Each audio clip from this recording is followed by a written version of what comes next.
এই 5-7 দিন আগে একটা আর্টিকেল পড়লাম, অবাক হয়ে গেছি। কি সেটা? একজন ধরা যাক যে কম্পিউটারে লিখতেছে, কম্পিউটারে যখন কেউ একটা পড়া লেখে বা যে কোনো জিনিস, তখন তার ব্রেইনে 7টা রাস্তা তৈরি হয়, 7টা জিনিসের সাথে ব্রেইনের নিউরনের কানেকশন তৈরি হয়। আর ওই জিনিসটাই কেউ যখন কলম আর খাতা নিয়ে হাত দিয়ে লিখতে থাকে, তখন 100টার বেশি রাস্তা চালু হয়ে যায়।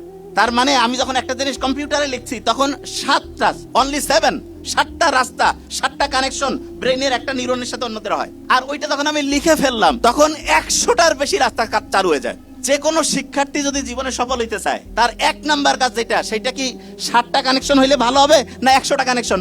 আমি যদি বলি যে একটা স্টুডেন্ট আছে তার 7 জন বন্ধু, আরেকজন স্টুডেন্ট আছে তার 100 জন, কে বেশি পাওয়ারফুল? কে? ফেসবুকের বন্ধু না, সত্যিকারে আছে। কে বেশি পাওয়ারফুল?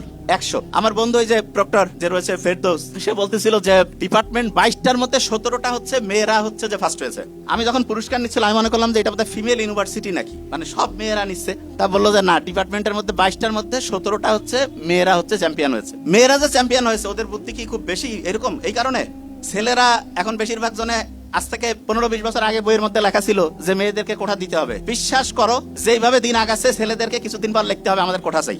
ভয়ঙ্কর।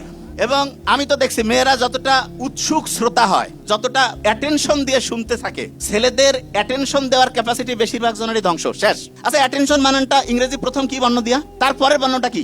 ডাবল টি এর মধ্যে প্রথমটা টি না? ওকে, এই দুইটা বর্ণ খেয়াল রাখতে হবে, অ্যাট, এ এবং টি।